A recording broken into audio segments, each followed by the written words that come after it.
You can make a difference.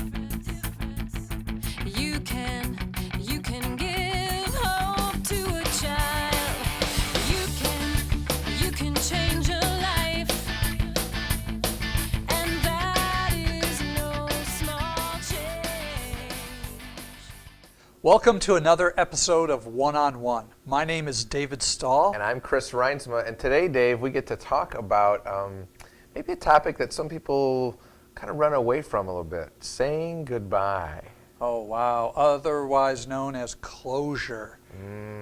Very good. And so, Dave, there's a couple things about closure, about saying goodbye. Not all types of goodbyes are the same. And when I say that, what am I really talking about there? Well, really, there's two types of closure that we have to deal with at Kids Hope USA. The first kind is probably the real obvious one, and that is that your child has been promoted through enough grades in school that he or she is right at that top end of the elementary school, 4th, 5th, 6th grade, whatever. And guess what? The Kids Hope USA program is coming to an end for that child. They're going on to middle school. Yeah, so that's closure. But another type of closure, Chris, is when you have a child in 1st or 2nd grade, and guess what? You're coming to the close of a mentoring year, a mentoring season.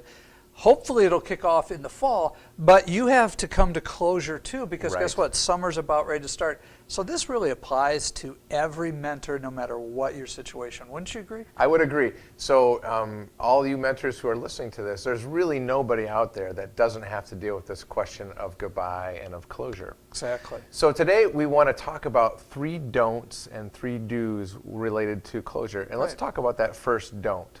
Okay. Well, the first don't is don't overpromise. And what I mean by that is, let's say you're coming to the close of a mentoring season and you hope to come together in the next school season, next school year. Well, don't overpromise that. Don't make a commitment on that. You'll hear soon how that can work. But don't make a lofty promise. And if this is the closure as far as your child is graduating out of the program, don't overpromise how you're going to stay connected.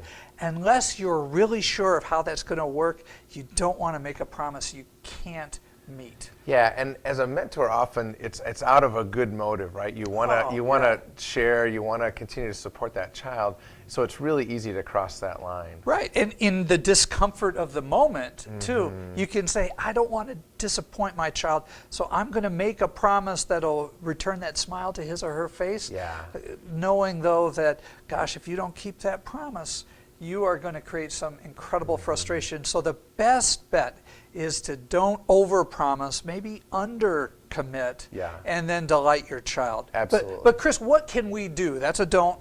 Let's look at what can we do. On the flip side of that, what you can do is you can acknowledge that the relationship has potential to continue in some form or fashion. So let's take, for example, a child who isn't graduating out of the program but might be in 3rd grade, 2nd grade, and you think there's a pretty good chance that you're going to be able to mentor again next year. You might say something like this: if I'm back next year and if you're back next year, wouldn't it be great if we did this again? And you kind of have that understanding with your child that, wow, if you're both able to do it, you'd like to come back together. That's acknowledging potential in the relationship to continue if both of you are back. Or it might be something like, if they are graduating out of the program in 5th grade, going on to middle school, that, you know what, I bet that I might see you at a ball game sometime, or I might see you in places that, we're together in the community that you frequent and they frequent. And so again, you're acknowledging there's some potential for you guys to see each other, but you're not committing yourself or overpromising to something that may or may not happen. Chris, the second don't is simple. Don't shy away from saying goodbye. The last time that you meet, as your program draws to an end, don't shy away from saying goodbye, whether it's from the whole program or just until the next season. What happens with a lot of our kids is that they've had people go in and out of their life and they've never been able to say goodbye to them, and that's a burden they carry with them. What you want to do is have a very well thought out goodbye that is heartfelt, warm, and very deliberate. So don't shy away from the goodbye process. Yeah, but that's a normal kind of reaction, isn't it, Dave, for Sure. most mentors to not want to do that? Sure, it sure is not good. But Chris, what's the flip side of that? What should they do? Well, in saying that goodbye, I think what you really want to focus on is celebrating your student and the good things that have happened over the course of the year. So I do think that in saying that goodbye, you want to take a look back over your year together, Right. and you want to just affirm that child for all the good things that have happened. Maybe it's academic growth, maybe it's the fun you've had, social, emotional growth, whatever it is, just really affirm them in that. And one of the games I like to play in this closure piece is a game called Stop, which is really a hard game to start because it's called Stop. But basically what you do is you try to sort of go through all the things that you've done over the course of the year, from beginning to end. And whenever I think you're out of order, I'll say stop, and then I get to take over and say, no, then we did this, and then we did this, and that kind of a thing. So just a nice way to kind of help them remember all the things you've done over the course of the year. And then you have a lot to look back on right then and to celebrate. All right, Chris, third don't is don't underestimate the importance of the closure meeting. It's pretty easy to look at that and say, ooh, maybe Do I really need to do that? Or it might be a little uncomfortable, so I'm not going to really worry about it. I'm just going to wing it when it happens, Right. and who cares if it really happens? No, this is important for your child. It's important for you. Don't underestimate the importance of closure. But Chris, what should you do in that same thought line? Well, I think you should prepare. You should really take the time to prepare. What are you going to say? Give it some thought. Maybe write some things down on exactly what you want to say. Because how many times, Dave, have you walked away from a conversation kind of going, oh, I wish I would have said that? Don't walk away from this conversation, this goodbye, this closure conversation, having that thought in your mind. And you won't if you prepare for it. And some people have even gone to the length of sort of having a practice closure about 2 or 3 weeks before they actually meet for the last time. And they kind of go through this sort of in a practice kind of way with their child. And then they're like, oh, but I wish I would have said that. And then they still have the opportunity to do that. So it's almost like a 2-stage goodbye. And some programs and mentors have done that. But again, the key is about that preparation and being careful with your words about what you really want to say, and that you have the chance to do that. And let me add another twist in there, Chris, and that is this. Contact your prayer partner and share with your prayer partner the things that you need to talk about, the closure comments that you're going to make. And then prayer partners, please pray for your mentors on this. Because yes, this is an uncomfortable conversation, necessary but uncomfortable.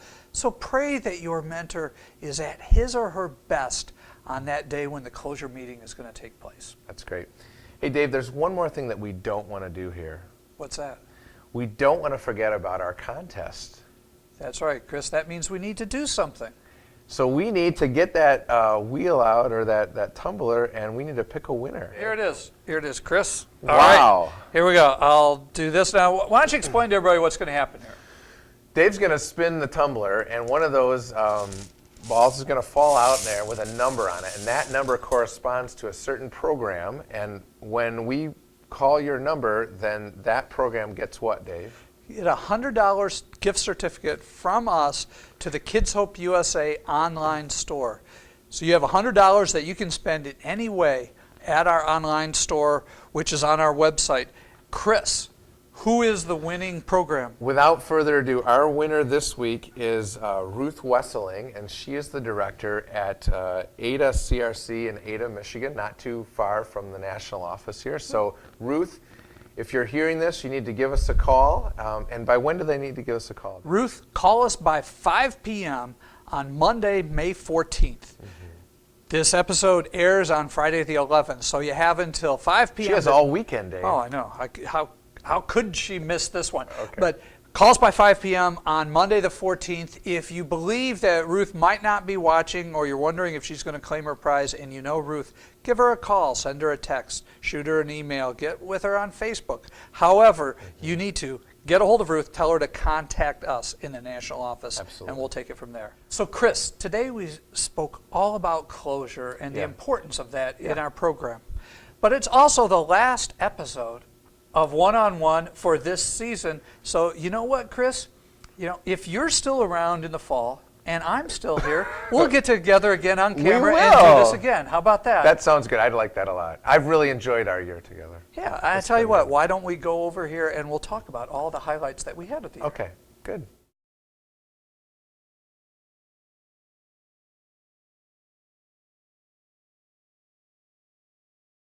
Hey, Chris. Yep. Did you see, I don't know if you saw or not, but there were a couple people who said we could shorten these broadcasts.